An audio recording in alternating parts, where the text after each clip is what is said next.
감사합니다. 제가 이거 일여전대에 부탁을 드렸었는데 우리도 시켜주냐고 그런 얘기를 하시더라고요. 그래서 열람해 보니까 정말 가장 많이 이름이 올려져 있는 곳이 일여전도 회원분들입니다. 거의 우리 무국교회 산 증인들이시고 지금 아마 이분들이 있었기 때문에 오히려 이렇게 등장에 세워지지 않나 하는 생각이 들기도 합니다. 특성은 이제 여전도에 그리고 이제 곧 있어서 남성교회 이렇게 시작하니까요. 알아서 이렇게 잘 준비해 주시면 고맙겠습니다. 못 한다고 해주지 마시고 꼭 잘 참여해 주시면 감사하겠습니다. 지난 6월 12일 금요일 날 금요 기도회가 있었습니다. 무슨 금요 기도회가 있었죠? 네. 기억이 잘 안 나시나요? 성찬 금요 기도회로 드렸습니다. 아마 참여하신 분들은 좀 알고 계실지 모르겠지만 미처 알았지만 참여하지 못한 분들도 있을 것입니다. 제가 그 성찬 그 기도회를 준비하면서 좀 많은 생각을 해 보았습니다. 보통 우리 교회력에 보면 성찬을 하는 것이 보통 1년에 한 3번에서 4번 정도 진행하게 됩니다. 부활절, 그리고 맥주감사절, 그리고 추수감사절, 그 다음에 성탄절. 보통 이렇게 1년에 한 4번 정도 보통 이렇게 많이 한다고 합니다. 그런데 우리가 성찬에 대해서 여러 가지 말이 있지만 성찬은 예수 그리스도께서 직접 제정해 주신 것이고 우리에게 성찬을 제정해 주신 목적은 다른 데 있지 않습니다. 그 목적은 예수 그리스도께서 십자가에 못 박힌 것을 우리 눈앞에 더욱더 밝히 보여주기 위함입니다. 그렇다면 이러한 취지로 제정된 이 성찬을 참여하면서 우리는 어떻게 해야 될까요? 다른 어느 때보다 그리스도의 고난에 대해서 더 깊이 묵상해야 되지 않을까요? 만약 성찬에 참여하면서도 그리스도의 고난에 대해서 숙고하고 묵상하려는 적극적 마음이 우리에게 부족하다면 그것은 우리의 마음이 그만큼 좀 감각이 없다는 증거일까요? 우리가 성찬을 할 때 진지하게 그리스도의 고난을 기억해야 한다는 것입니다.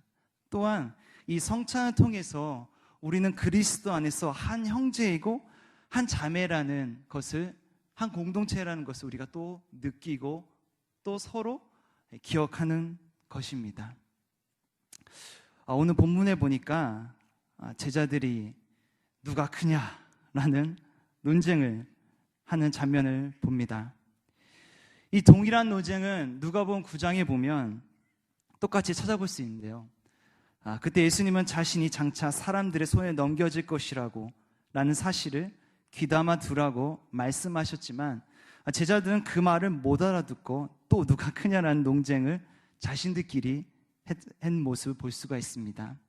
예수님은 그들의 마음을 아시고 그 질문에 대한 답을 주셨어요. 너희 모든 사람 중에 가장 작은 그 이가 큰 자니라 라고 말이죠. 주님으로부터 이렇게 분명한 답변을 들었지만 제자들은 그것을 제대로 이해하지 못했습니다. 제자들이 모습을 보듯이 사람들 오늘 보니까 비교하기를 좋아해요. 우리가 비교 자체가 나쁘지는 않을 것입니다. 그런데 문제는 비교할 때 기준이 잘못되었을 경우입니다. 우리가 비교를 통해서 자신의 우월감을 확인하려는 경우가 있습니다. 사람들 마음속에는 그러한 속성을 가지고 있습니다.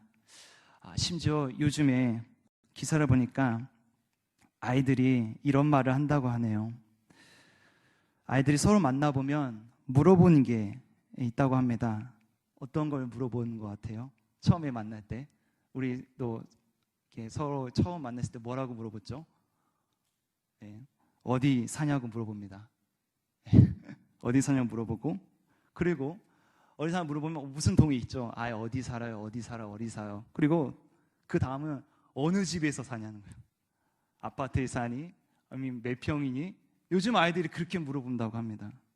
그리고 차종도 물어본다고 해요. 네, 넌 무슨 차니? 네. 우리나라는 특별히 어디서 살고 어떤 차를 가지고 다니냐에 따라서 나도 모르게 사람의 크기를 재는 기준이 되어버렸습니다. 누가 크냐의 문제는 교회 역사 속에서도 우리가 아주 중요한 문제입니다. 심지어 이 문제 때문에 교회가 분열되기도 했는데요. AD 1054년에 동방교회가 서방교회가 나눠진 이유 중에 바로 이 논쟁 때문에 나눠진 이유가 있는데요. 이 서방교회였던 로마교회는 로마의 주교 자신들이 베드로 후예이기 때문에 다른 모든 주교들보다 더 크다고 강조했어요. 내가 너희들보다 더 커. 그러니까 뭐라 까부지 마 하면서 동방교회를 완전히 거부했죠. 오늘 본문에 보니까 제자들도 이런 누가 크냐는 질문에 대해서 더욱더 이야기하고 있습니다. 그런데 이 대답에서 우리는 하나님 나라의 새로운 질서를 보아야 할 것입니다. 이 질서를 제대로 알아야 우리가 하나님의 백성으로 올바로 살아갈 수 있습니다. 먼저 이 제자들의 논쟁이 일어난 상황을 우리가 한번 이 사건에 대해서 한번 보도록 하겠습니다. 예수님께서 잡히시기 전 전날 밤에 이 마지막 섬 만찬 고별 만찬에서 일어난 일입니다. 사복음서의 기록 내용을 보면 이 고별 만찬에서 다음과 같은 사건이 일어난 것을 알 수 있습니다. 먼저 예수님께서 제자들의 발을 씻기셨습니다. 그리고 이것을 통해서 예수님은 그들을 서로 섬기며 살라는 것을 몸소 보여주셨습니다. 또한 예수님은 제자 한 명이 자신이 배신할 것을 공개적으로 또 알렸습니다. 또한 예수님은 떡과 잔을 나누시면서 성찬을 친히 제정하시면서 제자들과 영원한 언약을 맺으셨습니다. 이 예식을 통해서 예수님은 자신이 어떤 존재인지 확실히 보여주셨습니다. 하나님의 아들로 오신 그분의 몸과 피가 제자들을 위해 이제 십자가에서 찢겨지고 흘려질 것이라는 것을 말씀해주고 있다는 것이죠. 그런데 이 말씀을 하고 난 뒤에 제자들의 논쟁은 이와 같이 벌어지고 있다는 것입니다. 우리의 주님의 모습과 제자들의 모습이 얼마나 대조를 이루고 있습니까? 예수님은 그들의 발을 씻겨주셨습니다. 예수님은 친히 그들을 먹이시고 마시게 하셨습니다. 이제 몇 시간 지나면 우리 주님은 가룟 유대에게 배신당하고 체포됩니다. 예수님이 그렇게 제자들을 섬겼는데 제자들은 전혀 딴 생각을 하고 있습니다. 그들은 주님의 섬김에 대해서 아무런 교훈을 받지 못했습니다. 어떻게 이런 일이 가능할까요? 예수님이 말하는 것과 지금 제자들의 생각이 너무나도 다릅니다. 3년 동안 그렇게 기적을 베풀었음에도 불구하고 제자는 그렇게 따랐음에도 불구하고 딴 생각을 하고 있다는 거죠. 오늘 현실은 어떻습니까? 오늘날 교회 안에는 여러 가지 많은 갈등 속에, 고통 속에 있습니다. 모든 갈등의 뿌리는 누가 크냐, 이런 논쟁의 문제가 자리 잡고 있습니다. 교회에 와서 우리가 예배를 드리고 설교도 듣고 기도도 하는데 주님의 뜻을 따르기로 결심하지만 정작 교회의 문제를 결정함에 있어서는 유익이 되냐 안 되냐에 따라서 우리는 판단합니다. 이러한 교회의 갈등으로 인해서 많은 사람들이 때로는 교회를 떠나려고 하는 사람이 있다는 것입니다. 이것을 해결하지 못하면 우리 교회의 앞날은 밝다고 할 수 없을 것입니다. 문제는요, 누가 크냐, 누가 작냐, 높낮이가 발생하는 것은 이런 갈등을 해결하기가 정말 쉽지 않다는 것을 알 수 있습니다. 단지 우리가 서로 겸손하게 서로 사랑합시다 라는 메시지만으로는 문제를 해결할 수 없다는 것입니다. 이런 메시지는 그냥 말로만 그냥 끝날 경우가 많이 있죠. 예수님도 그런 식으로 제자들에게 가르치시지 않았습니다. 우리에게 보다 근본적인 말씀의 원칙이 필요합니다. 오늘 성만찬 고별만찬에서 일어난 제자들의 논쟁은 저절로 해결될 수가 없었습니다. 왜 그러냐면 저마다 자신만의 기준이 있었기 때문입니다. 논쟁할 때 이런 말을 했을 것입니다. 누가 먼저 부름을 받았는지, 누가 가장 나이가 많았는지, 누가 많은 능력을 행했는지, 누가 가장 예수님부터 사명을 많이 받았는가, 어떤 기준을 가지는가에 따라 누가 크냐 질문에 여러 가지 답이 달라질 것입니다. 제자들은 이 기준에 대한 답이 없었기 때문에 오늘 이 질문에 대해서 답을 찾을 수가 없었습니다. 예수님은 여기에 개입하지 않았다면 오늘 아마 이 저녁 만찬은 엉망이 되었을 것입니다. 예수님께서 이 문제를 어떻게 해결했는지 살펴보기를 원합니다. 먼저 예수님은요, 한 명을 지목해서 그 사람이 다른 사람보다 크다라고 하지 않았다는 사실에 우리가 주목하기 원합니다. 이것은요, 교회에서 누가 크냐의 문제 해결하는 데서 가장 중요합니다. 사실 누가 크냐라는 질문보다는 교회 안에서 정확한 질문은 어떤 일을 하는 사람이 크냐는 것입니다. 예수님은 바로 이것을 정확하게 지적하고 있습니다. 우리가 교회 안에서는 지위가 아니라 직무가 더 중요합니다. 이것은 직분의 이해함에 있어서 굉장히 중요한데요, 지위는 가지고 있지만 직무를 하지 않는다면 그 지위는 아무런 가치가 없을 것입니다. 우리가 교회 안에서 여러 가지 직분이 있습니다. 저부터 시작해서 목사님이 계시고 장로님이 계시고 집사님이 계시고 권사님이 계십니다. 주님은 원하시는 교회의 모습은 이런 지위적인 보다 어떤 지위에 있든지 그 사람들의 맡은 바, 그 사역을 정말 잘 감당하고 봉사를 위해서, 봉사를 통해서 세워지기를 원한다는 것입니다. 오늘 우리가 그 지위를 가지고 있으면서도 그 지위에 맞는 일을 하지 않는다면 그 지위와 상관없이 교회는 서서히 무너질 수밖에 없을 것입니다. 오늘 제자들이 누가 크냐의 문제를 교회 안에서 해결함에 있어서 잊어서는 안 될 사실은 우리가 세상의 나라의 질서와 하나님의 나라의 질서가 전혀 다르다는 점입니다. 예수님 26절에 너희는 그렇지 않을지니 라고 분명하게 선언하고 계십니다. 예수님의 말씀을 우리는 기억해야 됩니다. 오늘날 우리 교회가 너무나도 세상을 닮아가고 있는 건지 아닌지 좀 고민되기도 합니다. 교회와 세상이 구분되지 않을 정도라고 사람들은 이야기합니다. 오히려 신자들이 더 세상적으로 살아가고 있다고 얘기합니다. 예수님을 믿어도 전혀 가치관과 삶이 변하지 않는다고 말합니다. 이것은 교회의 직분을 이해함에 있어서도 그대로 적용됩니다. 세상의 가치관을 버리지 않으면 믿음의 사람들은 자신들의 가치관을 그대로 교회 안에서 적용시킨다는 것입니다. 세상에는 어떤 사람들이 가장 큰 사람입니까? 예수님께서는 25절 말씀에 이방인의 임금들은 저희를 주관하며 그 직관자들은 은인이라 칭함을 받느니라고 지적하고 있습니다. 세상에서는 누가 큰 자입니까? 다스리는 사람입니다. 또한 높은 직위를 가지고 있는 사람입니다. 간단히 말하면 지위도 높고 남을 다스린 자가 큰 자입니다. 그런데 이런 생각이 교회 안에서도 높은 지위를 가지고 있으면서도 남을 주관하는 사람이 높다고 생각할 것입니다. 그런데 교회 안에서는 어떤 사람이 더 큰 사람입니까? 예수님은 다음과 같이 말씀하십니다. 26절 말씀에 너희 중에 큰 자는 젊은 자와 같고 다스리는 자는 섬기는 자와 같으시니라 말씀하고 있습니다.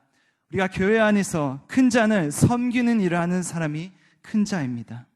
이것이 바로 교회의 질서와 세상의 질서와 다른 점이라는 것입니다. 세상에서의 지위는 다른 사람을 다스리기 위해서 주어지지만 교회에서의 지위는요, 다른 사람을 섬기기 위해서 주어진다는 것입니다. 그래서 교회 안에 모든 직분자는 모두 봉사자이고 모두 섬기는 자라는 것입니다. 이 섬김은요, 원어로 헬라어로 디아코니라고 말하고 있습니다. 기본적으로 이런 식탁, 봉사 개념이 들어가 있는데요, 옛날에는 종들이 식탁 옆에서 그 주인을 섬겼습니다. 현재는 노예제가 없지만 오늘날에는 식당에 가면 종업원들이 이렇게 섬기고 하는 것을 볼 수가 있죠. 하나님 나라에서는 이 식탁 봉사야말로 가장 큰 자가 해야 할 일입니다. 예수님은 이 세상에 있으면서도 이 식탁 봉사를 종종 하셨습니다. 가장 대표적인 사건이 바로 오병이어 기적이고 또 친히 4,000명을 먹이신 그런 사건입니다. 예수님은 부활하시고 밤새 나서도 밤새 물고기 잡았던 7명의 사람들의 식사도 또 준비하셨고 또 그들을 먹이셨습니다. 이 고별 만찬은 이런 식탁의 절정이라고 할 수 있습니다. 이 고별 만찬에서는 예수님은 제자들의 발을 씻기심으로 제자들이 식사할 수 있도록 준비하셨다는 것이죠. 예수님이 친히 떡을 떼어서 제자들에게 주셨고 잔을 부어서 제자들에게 주셨다는 것입니다. 예수님께서 이렇게 말씀하셨습니다. 앉아서 먹는 자가 크냐? 섬기는 자가 크냐? 앉아서 먹는 자가 아니냐? 그러나 나는 섬기는 자로 너희 중에 있노라 라고 말씀하고 있습니다. 여기서 우리는요, 식탁 봉사가 하나님 나라의 질서를 보여준다고 할 수 있습니다. 이 식탁 봉사는 단순히 섬김의 모범에 불과한 것이 아닙니다. 우리가 이 성찬식에서 하나님 나라가 질서가 분명히 드러나야 된다는 것이죠. 17세기 영국에서는 이 성찬식 때문에 여러 가지 논쟁이 있었습니다. 어떤 논쟁이냐면 떡을 어떤 자세로 받아야 하는가라는 것이었습니다.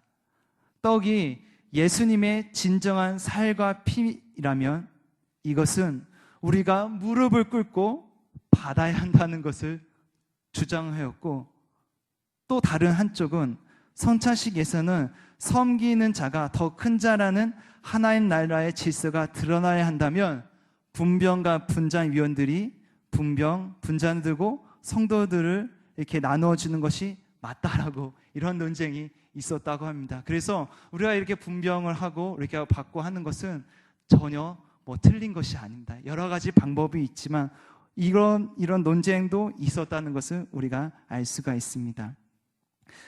예수님께서 자신시기 전날 밤 예수님은 친히 종처럼 자신의 제자들을 먹이시고 마시게 하셨습니다.